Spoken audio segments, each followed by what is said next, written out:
Fear. Is there any more pervasive or powerful motivating force in the human experience? From the moment we are born, we learn to fear the world around us, certainly to fear the stranger, sometimes to fear even those who are closest to us. Political leaders have long recognized the power of fear in ensuring our conformity to the structures of the world, even when doing so does not serve our own best needs.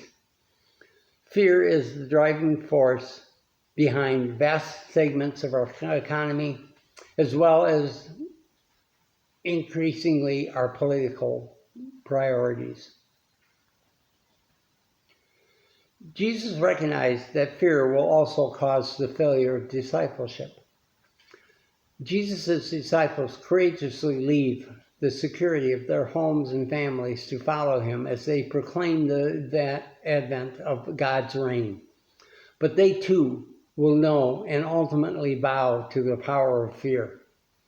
Faithful proclamation and practice of the gospel invariably puts disciples on a collision course with the powers of this world.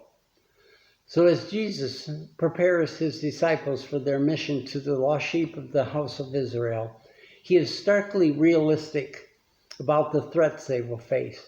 At the same time, he builds the cause for why they should not let this fear master them or hinder their witness.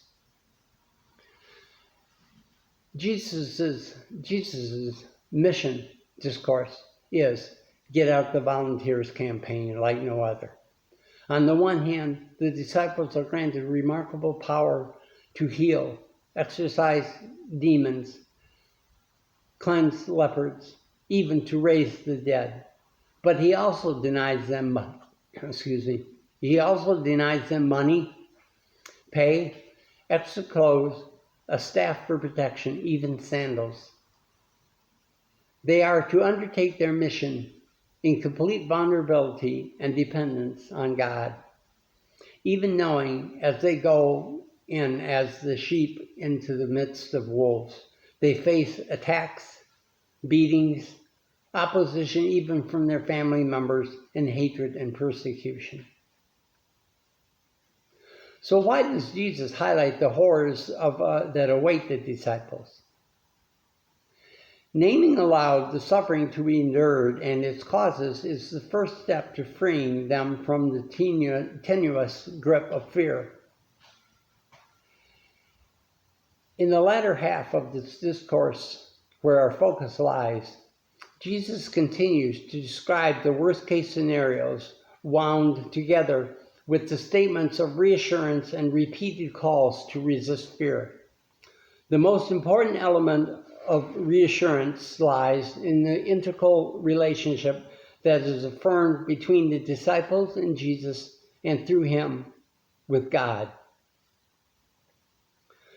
Do not fear is the dominant recurrent message in Matthew chapter 10, verse 34 through 31.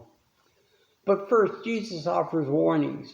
Whatever fate awaits teachers and masters also awaits the disciples.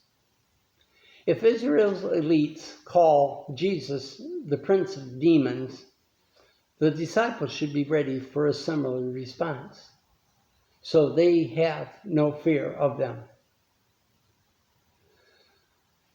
The claim that whatever is covered up will be uncovered and the secrets made known arises from the disclosive power of the gospel, in which the disciples participate through the means of their mission. Their simplicity, vulnerability, and dependence on God demonstrates the reality of God's presence and character in the face of the world that claims to possess real power.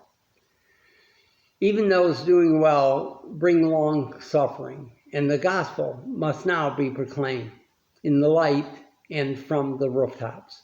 The gospel proclaimed and lived is the most powerful tool at the disciples' disposal against the powers of the world. The threat of death may be the most powerful form of fear.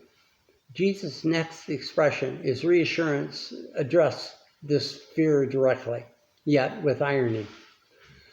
The right to kill is one of the chief props of the facade of the human power, political power. Jesus admits that humans exercise this power, but notes that they have power only to kill the body, not the whole person. God alone can destroy both soul and body. God alone, therefore, is the one we should fear, if anything.